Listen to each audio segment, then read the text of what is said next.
In other news, Israeli lawmakers are set to debate a bill that defines Israel as the homeland of the Jewish people. If approved, it will also cement Hebrew as the official language and Jewish symbols into law.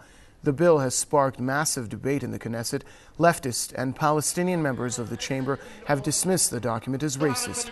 The bill will be debated by the Knesset's Legislative Affairs Committee later this week.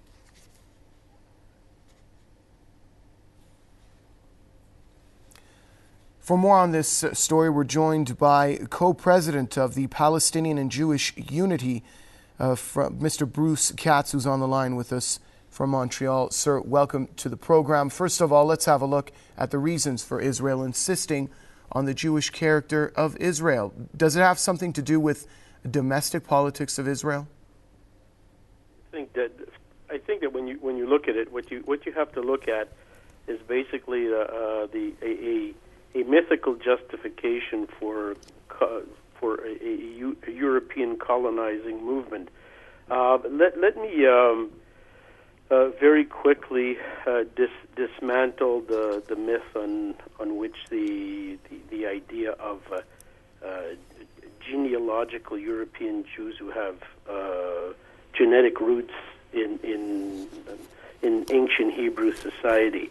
There's no respected scholar who has studied Europe's Jews who would not say outright that European Jews were first, they converted to Judaism at around the same period that the Roman Empire was being Christianized, and it's a very ironic thing that the whole idea of a Semitic Jewish European people is something that was developed by anti-Jewish, anti-Semitic, if you like, elements of the Christian Church, and that's more specifically by anti-Jewish elements of the Protestant Reformation in Europe in the 16th century.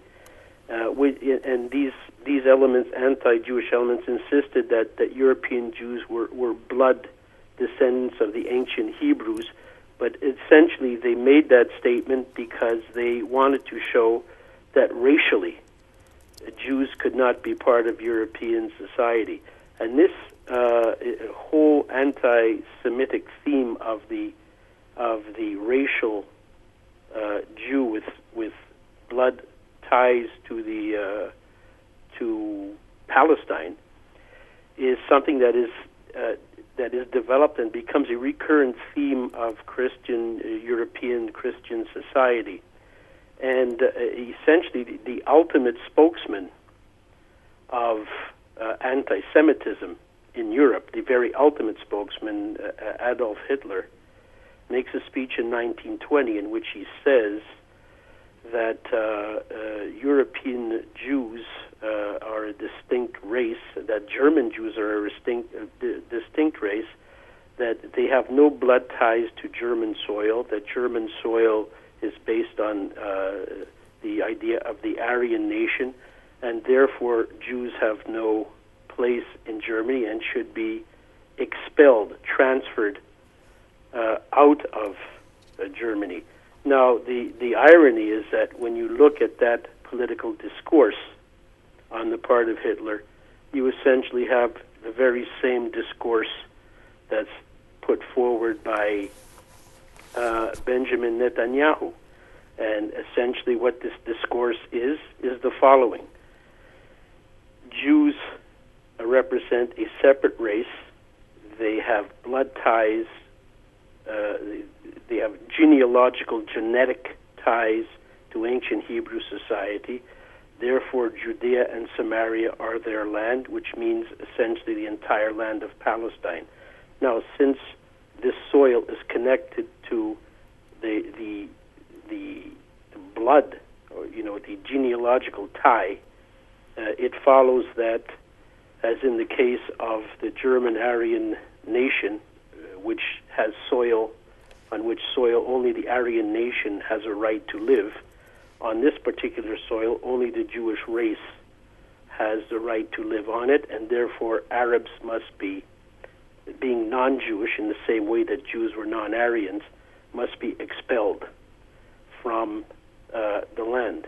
And this is what underlies, this is the founding myth that allows revisionist Zionism. And I make a particular reference to revisionist Zionism because that is a particular brand of Zionism that begins with Vladimir Jabotinsky, who is the spiritual father of Menachem Begin and Netanyahu and the Likud party, because the Likud party, this is what it represents. It is a fascist, racist party, which promotes, therefore, a fascist and racist notion of the nation state.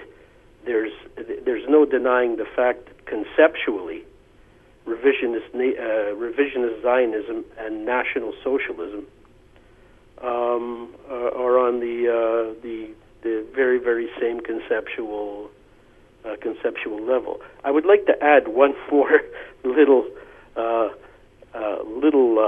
comment that very few people know, and that's this: the very name Netanyahu is an invented name.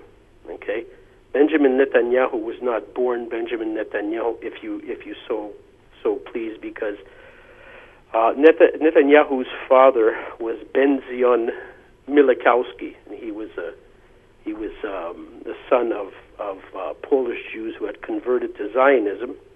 And when he came as a pioneer to Palestine in 1920, all right, he took on. Mr. Katz, I'm sorry to have to interrupt you. We're running short of time here. Co-president of the Palestinian Jewish Unity for Montreal, Mr. Bruce Katz. Many thanks for sharing your thoughts with us here on Press TV.